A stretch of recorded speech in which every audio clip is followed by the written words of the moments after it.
guys, Andrew here with Verb. Today we're going to be talking about the Nanit Pro and all of its latest features. Now please know that Nanit has sponsored multiple videos previously on this channel. They sent me this unit to review and I've been advocating this brand for years now, but just know that all the thoughts and opinions here are my own. So the Pro is Nanit's third generation baby monitor. It comes in a wall mount or floor stand version. The one that I've been using is the floor stand model.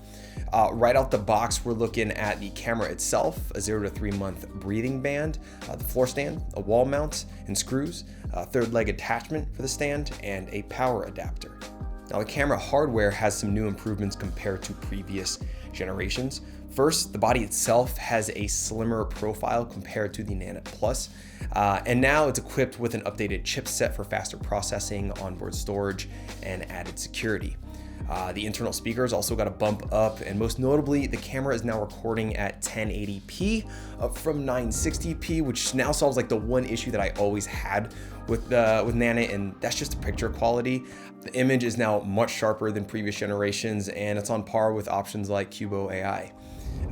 Back to the floor stand though, new for this year, it can be freestanding with that third leg attachment, and they've added some glow in the dark accents, which the child in me kind of gets overly excited about. Pretty cool though. All right, so let's dive into the software side of things. Now, there are a lot of features here. Some parents are gonna find a lot of value in some, not so much in others, but altogether, here's what you get. The first feature, and probably the thing that offers the most value, is going to be Nanit's Insights, which comes free for the first year. This is the function that's going to give you the sleep tracking and analysis, the sleep dash, video history, and highlight reels to see your entire nights of sleep. A lot of parents that I know and hear from, like, this is where they're going to get the most value out of Nanit. It's with Insights. Particularly, a lot of people like to see how long the baby has slept, when they're getting up, and they just try to build a routine off of that. As Nanit provides those insights, it's actually learning about your baby's sleep habits. And if needed, it'll actually ping you with personalized sleep guidance tips from pediatric sleep experts. Now, this is actually not something new. They've been doing this for years now. They've been using real data from real babies, and they've gotten better and better and better. Now, if you're wondering what we personally did after the first year when the Insights subscription was no longer free, we actually let that subscription lapse and we continued using our monitor without the Insights. And what we plan on doing is when we have another baby, fingers crossed, we plan on re-upping that subscription so that we can get access to the sleep data and the breathing monitoring again, which you do need Insights to access breathing monitoring. After the first year, we're completely content with using Nanit purely as a camera without Insights. Now, I mentioned breathing monitoring. Let's talk about that. This is going to be another place where parents are really drawn to Nanit, right? They love that breathing wear. It's entirely fabric. There's no electronics weaved into that. They have proprietary swaddles, bands, sleeping bags, and pajamas that have a specific pattern on them that allows Nanit to lock into the design and track breathing. Now, if I were to make one suggestion to Nanit, it would be to add like this rubber or silicone dotting to the back of the band, sort of like what squid socks have, so that the band doesn't move so much. Some parents report shifts in the band overnight, which led to a couple false alerts. Not a major issue, but just a small thought. I won't dive too much more into the breathing wear tech since I made an entire video on this alone and how it works, but if you want to see that, it is linked below. Now, while I think the breathing wear tech is cool, and maybe for some parenting styles, it's always more important to abide by the ABCs of safe sleep, which is alone with no pillows, blankets, bumpers, or stuffed animals. On the baby's back is preferred, and always in a crib. So don't rely too heavily on the monitoring alone.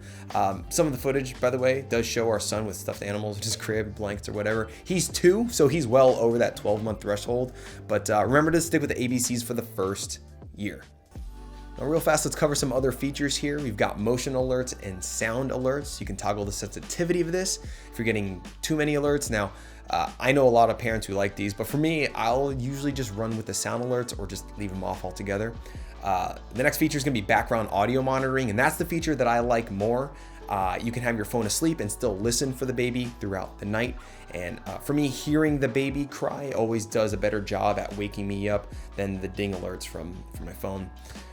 There's an onboard light and sound library, both of which are cool, but we ended up just using the hatch rest a little bit more. There is also two-way talk, but that's not a function I found particularly useful until the later years with our toddler when we talked to him. Not so much during the infant stage though. Now, one of the newest features here is growth tracking, and you actually don't need to have Insights enabled to access this, but it does only work when paired with their sheets, which unfortunately those are sold separately for 35 bucks. For testing, we took a real measurement of our son just to see how it stacked up against Nanit. To take the measurements, you actually have to do this when the room is well lit and not in night vision mode. Now, the way it works is you're basically taking a short video clip and finding a freeze frame to then move the tracking dots onto specific points of your baby. And once you're done, it'll calculate the height. And when we did it, it actually came pretty close.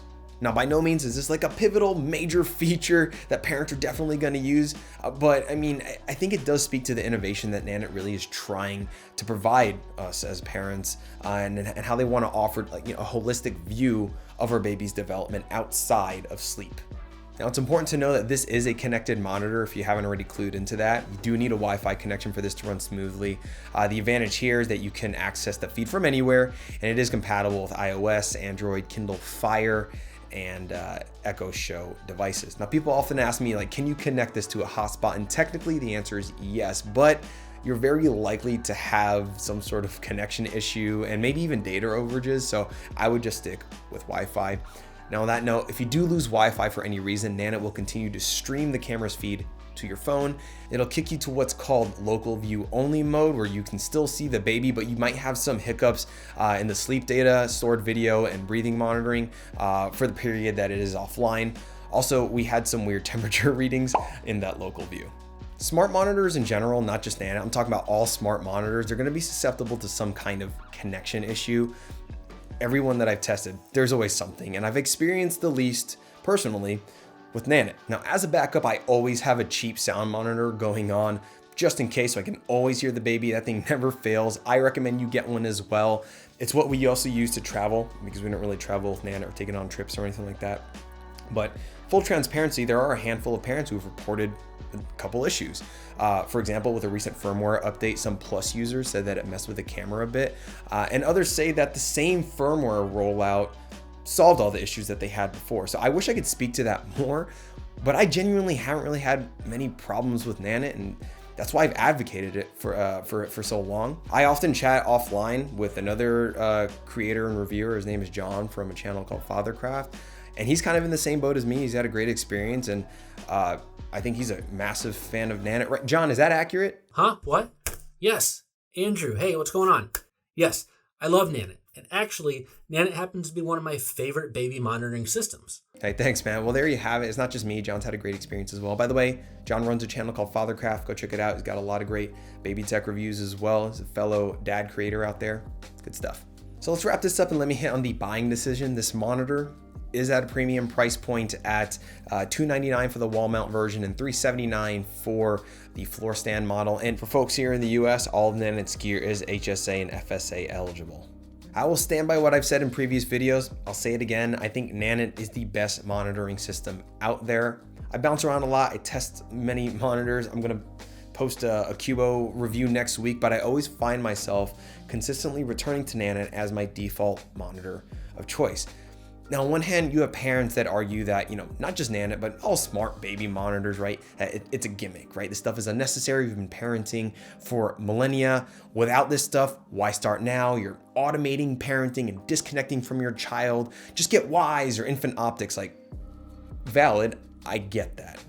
But then on the other hand, you have parents who get real value out of this category. They get real comfort and peace of mind.